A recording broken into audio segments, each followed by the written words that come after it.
ब्रह्मचर्य एक तपस्या है बच्चा। ये कोई साधारण तो है नहीं तो सबको ही रह लेता। एक तपस्या है।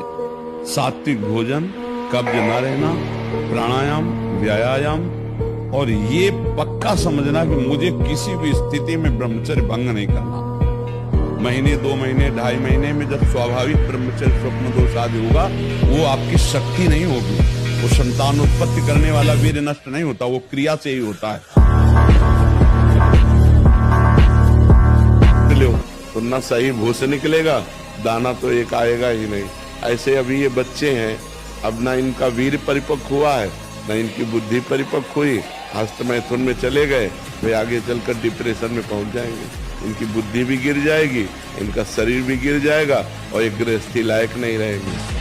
आप इस बात को हृदय में बैठा लीजिए, प्रवचन नहीं, ये हृदय बोल रहा है कि भगवान नाम जापक को किसी की सामर्थ्य नहीं परास्त कर सके। मेरे प्रीतम की इच्छा है कि हाथ पैर तोड़ के तू राधा राधा कमरे में बोल, तो ये बात मान सकते हैं, लेकिन कोई देवता, कोई प्रारब्ध, कोई ग्रह, कोई नक्षत्र मुझे परास्त कर दे, ऐसा कोई त्रिभुवन में नहीं है।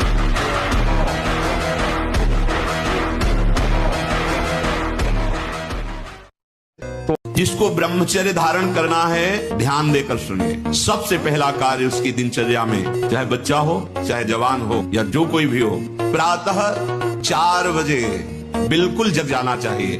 और जो 8-10 बजे तक सोता है, वो कोई भी हो, ब्रह्मचारी रह ही नहीं सकता। ब्रह्मचर्य रह ही नहीं सकता। वो स्वप्न दोष का शिकार होगा, वो नाना प्रकार की कुचेष्टाओं का शिकार होगा, पक्का।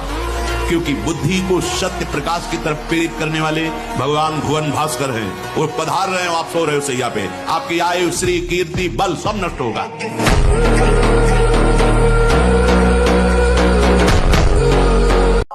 आप शरीर पवित्र रख के देखो, 1 महीना झूठा मुंह मत रखना, शरीर पवित्र रखो और ब्रह्मचर्य रह के देखो। 1 महीने में आपको ऐसा लगेगा आप देवता। ब्रह्मचर्य धारण करने वाले कोई बादाम, हलवा, घी की जरूरत ही नहीं भाई, बिल्कुल सच्ची मानिए। जिन लोगों को ऐसा लगता है कि ब्रह्मचर्य छीण करके हम घी दूध पी करके, या मकर और कौन सी भस्म और स्वर्ण भस्म, मकर ध्वज और क्या क्या, भाई ये सब उसकी पूर्ति नहीं कर सकते। ध्यान रखना, जो ब्रह्मचर्य आपका छीण हुआ, जो नस नाड़ियों का अभ्यास आपका गलत बन गया, उसको कोई भी भस्म, कोई भी औषधि, कोई भी घी दूध बादाम पिस्ता पूर्ण नहीं कर सकता। ध्यान रखना। आप बताइए कि जीवनी शक्ति वीर्य, जो एक मन अन्न खाने के बाद एक बार बच्चा पैदा करने की सामर्थ्य वाला वीर्य अंदर आता है।